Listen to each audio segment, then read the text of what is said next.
నమస్కారం. నేను చందు. సిలువపై సత్య సందేశం. ఒక బోధకుడు రాత్రిపూట ఒక అడవి మార్గంలో కాలినడకన ప్రయాణిస్తున్నాడు. ఇంతలో హఠాత్తుగా వచ్చిన ఒక దొంగ ఆ బోధకుడిని అడ్డగించాడు. నీ వద్దనున్న సొమ్ము ఇవ్వకపోతే చంపేస్తాను అంటూ కత్తి చూపి భయపెట్టాడు. దొంగ బెదిరింపులకు నవ్విన ఆ బోధకుడు, ఇలా దారి దోపిడీలు చేసి పాపాన్ని ఎందుకు మూటగట్టుకుంటున్నావు అన్నాడు. నా భార్య బిడ్డలు, నా తల్లిదండ్రులు వారంతా సుఖంగా జీవించడం కోసమే ఇదంతా అన్నాడు ఆ దొంగ. వారి కోసం నువ్వు ప్రాణాలకు తెగించి ఈ పాప భారాన్ని మోస్తున్నావు. అది అందించే పాప ఫలితాన్ని, చేదు ఫలాన్ని మీ కుటుంబం స్వీకరిస్తుందా అన్నాడు. ఎందుకు స్వీకరించదు అంటూ అతడు అక్కడి నుంచి వెనుదిరిగాడు. గంట తర్వాత మళ్ళీ ప్రత్యక్షమైన ఆ దొంగ ఆ బోధకుడి ముందు మోకరిల్లి, మీరు చెప్పింది నిజమే. నా కుటుంబంలోని ఏ ఒక్కరూ నా పాప భారాన్ని మోయడానికి ఈ జన్మలోనే కాదు ఏ జన్మలోనూ సిద్ధంగా లేరు అంటూ విలిపించాడు. వెంటనే ఆ బోధకుడు ఏ ప్రతిఫలాపేక్ష లేకుండా సమస్త లోకపు ప్రజల పాపభారాన్ని మోయడానికి శిలువపై బలియాగమైన క్రీస్తు ప్రభువు గురించి చెప్పాడు.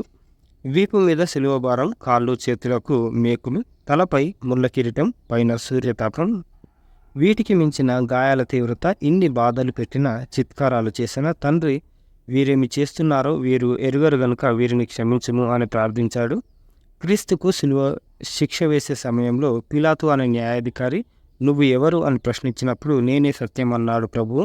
సత్యం కోసం తాను నమ్మిన ప్రేమ, కరుణ, సేవా మార్గాలను ఆచరించే క్రమంలో సత్యసంధతే ఆయన్ని శిలువ వైపు నడిపించింది. ప్రభువు మనసా వాచ కర్మన నమ్మి చెప్పిన సత్యాన్ని మెచ్చని ఆనాటి రాచరిక వ్యవస్థ ఆయనకు శిలువపై చనిపోయేలా మరణశిక్ష విధించింది. అయినా సత్యానికి మరణం లేదు, సత్యవాదికి ఎదురు లేదు అని ఆయన తిరిగి లేవడం ద్వారా సమస్త మానవాళికి సత్యమే గెలుస్తుంది అనే నిత్య సత్యాన్ని సందేశంగా ఇచ్చారు.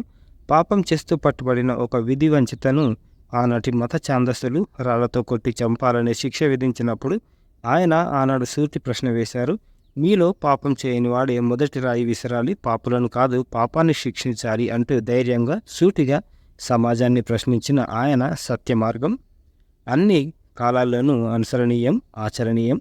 సకల మానవుల పాప ప్రక్షాళన నిమిత్తం శిలువపై అసువులు బాసిన క్రీస్తు ప్రభువు ఆ శిలువ మీద నుంచే తన సత్య సందేశాన్ని సమస్త మానవాళికి చాటి చెప్పాడు. అలా ఆయన చనిపోయిన రోజు శుక్రవారం, తిరిగి లేచి 3వ రోజున ఈస్టర్ పర్వదినం అని డాక్టర్ ఎం సుబ్బారావు గారు రాసిన అంతర్యామి ఇదన్నమాట. మనకు ఏముండాలి మన జీవితంలో అంటే ఇదే ప్రేమ, కరుణ, సేవ అనేది మనకు ఉంటే జీవితం బాగుంటుంది అని క్రీస్తు చెప్పిన బోధనలు ఇవన్నమాట. ఈరోజుకి సంబంధించిన ఆర్టికల్. లైక్ చేయండి, షేర్ చేయండి, సబ్స్క్రైబ్ చేయండి. Thank you. ధన్యవాదాలు.